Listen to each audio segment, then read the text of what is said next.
Hello students, hope you all are good. So in the previous video lecture, we were over with our first chapter, that was food, where does it come from? And today we are starting with our new chapter, that is again regarding food. And since it is regarding food, definitely it is going to be a mouth-watering session, as we all love to eat food. So starting with the new chapter, it is components of food. Before we go deep into the chapter, let me simply give you an overview of the chapter in short, what we are actually going to study here. Then tomorrow onwards, we'll discuss each topic separately. So what we are studying today? We are studying today the components of food. Now you all know that food is essential for our body, for all the human beings to stay alive and active. And you are also aware of the fact that the food is obtained from both the plants and the animals. We discussed in the previous chapter that what are the sources of food? These are actually the plants and the animals. So the food is obtained from both plants as well as the animals, and then it is cooked by adding some of the ingredients to it. And the food so obtained, actually every particular food so obtained has a particular importance. Why? Because it contains some chemical substances. And what are these chemical substances? Food is a mixture of various chemical substances which our body need for the energy. The body to grow and to remain healthy. And these chemical substances are called nutrients of the food. And taking all these nutrients in the form of food, what it is called? It is called as nutrition. So the food contains certain substances called nutrients, and these nutrients give energy to our body. They protect our body against diseases and help in its growth and development. Now there are 5 main nutrients in the food. What are they? Carbohydrates, fats, proteins, vitamins and minerals. And our body needs all the nutrients in right amount. Now the major nutrients in our food, we are aware. These are the carbohydrates, fats, proteins, vitamins and minerals. Now quantity of these nutrients may vary in different food items. The food items may be rich in one particular nutrient, but it do contain some other nutrients also. It is not like that we are having a food which is rich in carbohydrates, then it will not have any other nutrient. It is not like that. The food that is rich in carbohydrates, that may contain some other nutrients also. It may contain proteins and minerals. It may contain fats. So based upon the richness of the nutrients, which particular nutrient is rich in the food items are classified into 3 main food groups. And what are they? Let me show you. So we are having 3 classes of the food components. The food is classified in 3 categories. These are the energy giving food, the bodybuilding food and the protective food. Now the first one is energy giving foods. And what it includes? It includes the foods which are rich in the nutrients like carbohydrates and fats. And what they do?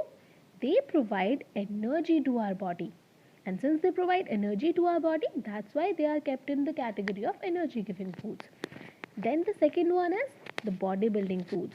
These foods are rich in proteins. The nutrient protein that is essential for these types of food. And what they do? They help our body to grow and repair the damaged cells and tissues. And since they help in our growth of the body, they are responsible for the growth of the body. That means the body is building with these nutrients. That is why they are kept in the category of the bodybuilding foods. And the third one is protective food. and these are rich in the vitamins and the minerals. And what is their purpose?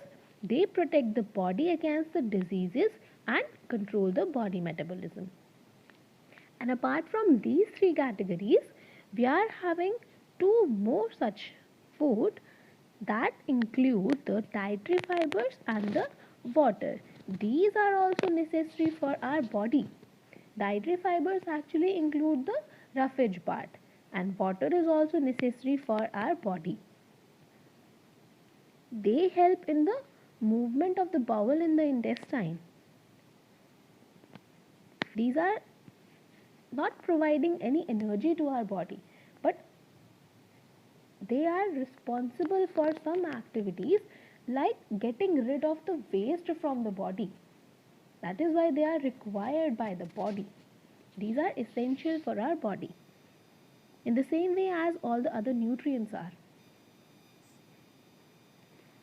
Now coming to the first part, that is carbohydrates. The carbohydrates give the energy to our body. The carbohydrates are main energy giving nutrients of the food, and this energy which we get from the carbohydrates rich food, it is utilized to perform various day-to-day activities of the life. And which food includes carbohydrates? These are wheat, rice, corn, bread, potato, and which food items provide us carbohydrates? These are wheat, rice, corn, bread, potato, and sugar. These are some sources of carbohydrates. Now coming to the other part, it is fats. Now the fats give more energy than carbohydrates. These are also the energy giving nutrients, but they provide more energy than the carbohydrates. These are actually the greasy foods. We get fat from milk, oil, ghee, butter, cheese, and dry fruits. But the excessive intake of these fatty foods, it can cause obesity. Then the third one is proteins. Proteins help in growth of our, these are the bodybuilding nutrients. They help in repairing the damaged tissues and cells of our body. The protein rich food include milk, paneer, pulses. Pulses are very rich source of proteins. Then the beans, eggs and the meat. So the plant source which is rich in proteins, that include the pulses and the beans, and the animal source which is rich in protein, that includes eggs and the meat portion. These are some sources of protein. Now the next part is vitamins and minerals. So the vitamins and minerals are rich in the fruits and vegetables.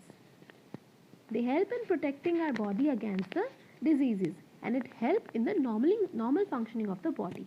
All the fruits, vegetables and milk, again, these are some sources of vitamins and the minerals. We are having different vitamins like vitamin A, B, C, D and E, vitamin K, and some minerals like calcium, potassium, iron. These are all included in the category of minerals. We'll discuss them later. Now the vitamin C helps to keep the gums healthy, and the calcium makes our bones and teeth strong. Now the next part is water and the roughage. Besides the all other nutrients, our body also needs water and the roughage. Roughage is what? It is actually the undigested part of the plant food, and it helps in getting rid of the waste from our body. Same is the case with water. So the fruits and the vegetables, these are the rich sources of roughage. And water, it also helps our body to get rid of the waste in the form of sweating or urine. Now comes the very important topic, that is balanced diet. Now what is balanced diet? So the food we take every day like dal, chapati, rice, curd, vegetables, fruits and milk, these are called as our diet. We need all the nutrients that the that we are having in the three categories. Those were what? The bodybuilding nutrients, the energy giving nutrients and the protective nutrients. We require all these nutrients and plus water and the dietary fibers to keep our body healthy and active. So what is the balanced diet actually? We know that we require all these nutrients and water and dietary fibers, but the main thing is that we require all these nutrients in the balanced form. It is not like that we are having the carbohydrate rich food daily, but we are not at all having the protein and the vitamin foods. Then our body will be having the food which is rich in the carbohydrates. Then the nutrient which will be rich in our body, that will be carbohydrate, but we'll be deficient of some other nutrients like vitamins and the proteins. That should not be there. So the diet which contains all the nutrients in right proportion, that is called a balanced diet. We should consume the food rich in nutrients. That should be rich in all the nutrients. Our daily diet should contain the nutrients in adequate amounts. You are having the picture in front of you, that is having bread, rice, potatoes and other cereals which are rich in carbohydrates. Then the milk and dairy products, these are rich in fats and proteins. Then the meat, fish, chicken, beans and nuts, these are the rich sources of proteins. Then the fat and sugar rich food, and then the fruits and the vegetables which are having a lot of vitamins and minerals, and these are also including the roughage and water part. And we should eat food from all the food groups every day so that we get a balanced diet. We get a balance of all the nutrients every day, and we involve the balanced diet in our life. Now, what if we don't include the balanced diet in our daily life? Then definitely, if we are not including the balanced diet in our life, we'll be deficient from some nutrients. We'll have the deficiency of one or more nutrients in our diet, and that will be expressed in the form of some deficiency symptoms. These will be the deficiency diseases. Our body will be deficient of some particular nutrient, and based upon the deficiency of some nutrient or something else, we will be having the deficiency diseases. Why? Because we are having some deficiency of some nutrient. We'll discuss it further. We'll discuss all the deficiency diseases and all. So today I just gave you a quick overview of the chapter, what we are actually going to discuss in this particular chapter, which is the components of food. So go through this video and keep it in mind what we are going to study in the coming lectures. We'll study each topic separately and in detail. So for today, I think this would be enough. So till the next lecture, keep safe, keep healthy, enjoy the day and have a nice day.